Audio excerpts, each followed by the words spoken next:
Hiya. In this tutorial we're going to be looking at the Gears Trig, which is our trig for giving you a way to create kind of wheels within wheels within D2MS. So essentially we figured there was often cases where rhythmically you don't want something to trigger every time you play, and perhaps you don't want it to be left to having to guess the correct layer velocity to trigger something. So we thought we would be able to pop in a way to kind of rhythmically advance note lanes, but have it not always advance, basically. So let's show you what I mean. So we're going to use my snare drum, and I've just set up a simple ascending scale. There's also a bit of velocity, just sending a few cc's for cutoff, just because I thought it was kind of useful to show how by decoupling sort of the advancement of notes from kind of having higher velocity to trigger it or lower velocity to not trigger it, it's another way where you can kind of reuse that velocity for something else. So in this case, cutoff. So anyway, if we move into the trigs section, and we're going to actually have this input kind of trig itself rather than trig another input. We could use another input to drive that, but in this particular situation it works quite well to have it kind of drive itself. So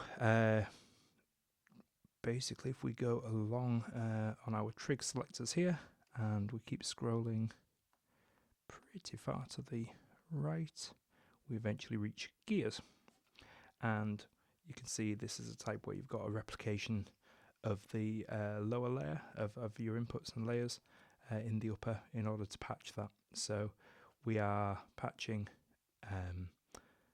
input 2 layer 1, which is the same as what we're actually sending from. So we're sending from input 2 trig layer 1 to input 2 machine layer 1, and you can see by default the destination is machine. You can set this up so it sends to trigs instead if you want the trig to happen only once every up to 8 steps in the sequence. So for instance, you could have a trig that kind of refills your note lane and set that so it kind of only activates once every 8 presses rather than every press, for instance. But for now I'm just going to put that back to machines whilst we're explaining it. So let me just show you how it sounds, and then we can explain why it sounds like that. So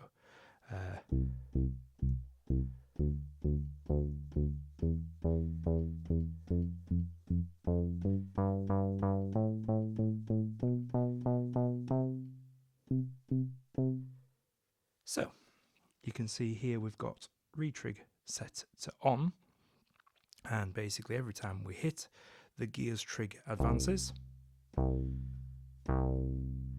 When it reaches the sort of illuminated step, which we can select using our gear step selector here, so at the minute it shows that we've got 2 active gears advancement steps on step 4 and step 8 if 8 was active, but we're only actually activating that first sequence of 4.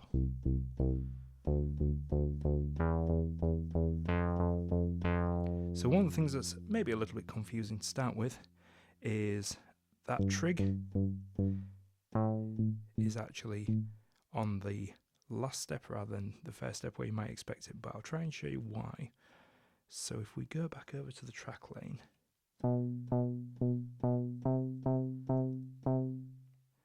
basically if we look at where things are at, this is sort of the first time you'll be playing in this step. So we've got 1, 2, 3, 4, which is when it's crossed that boundary.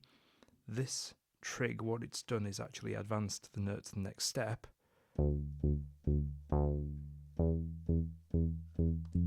Sorry, I was in the wrong mode then.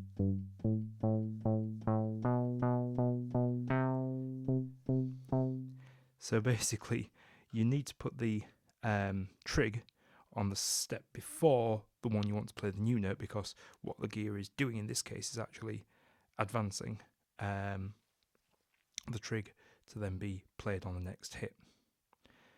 In slight distance to this, if I turn this so that instead of retrig being on, retrig is off, what we'll find is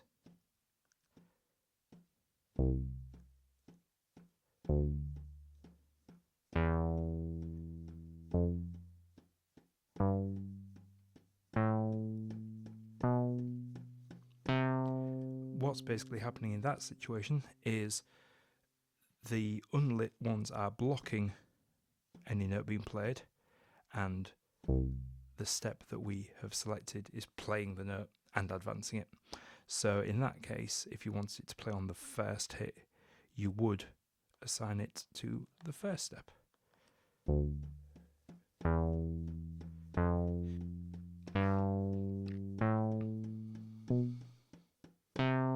So you can see that's kind of the difference there, is whether or not the retrig is actually playing the step or just advancing the step, sort of thing. Yeah, so to show that in kind of a context, I've just set up another couple of layers. So let me just go and find them. Got another basic machine set there. And I've got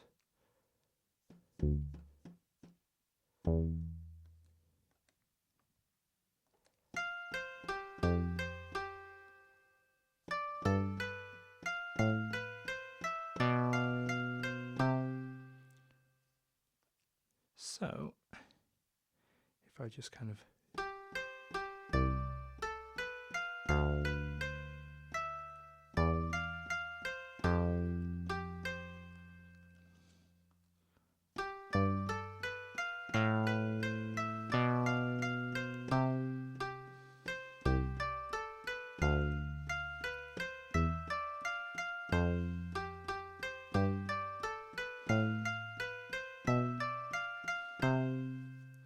so you can hear that basically every hit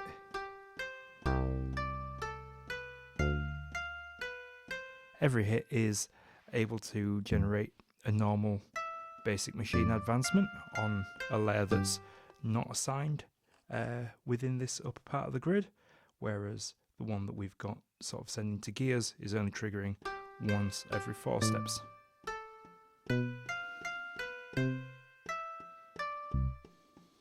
And if I set that to retrig on,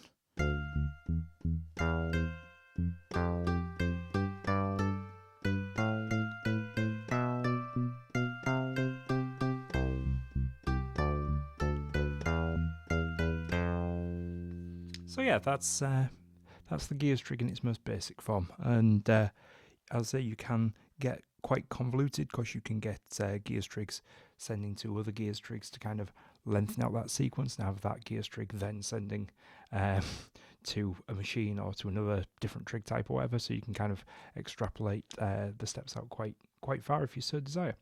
Yeah, that's all for now, and we'll be back in the next video. Thank you.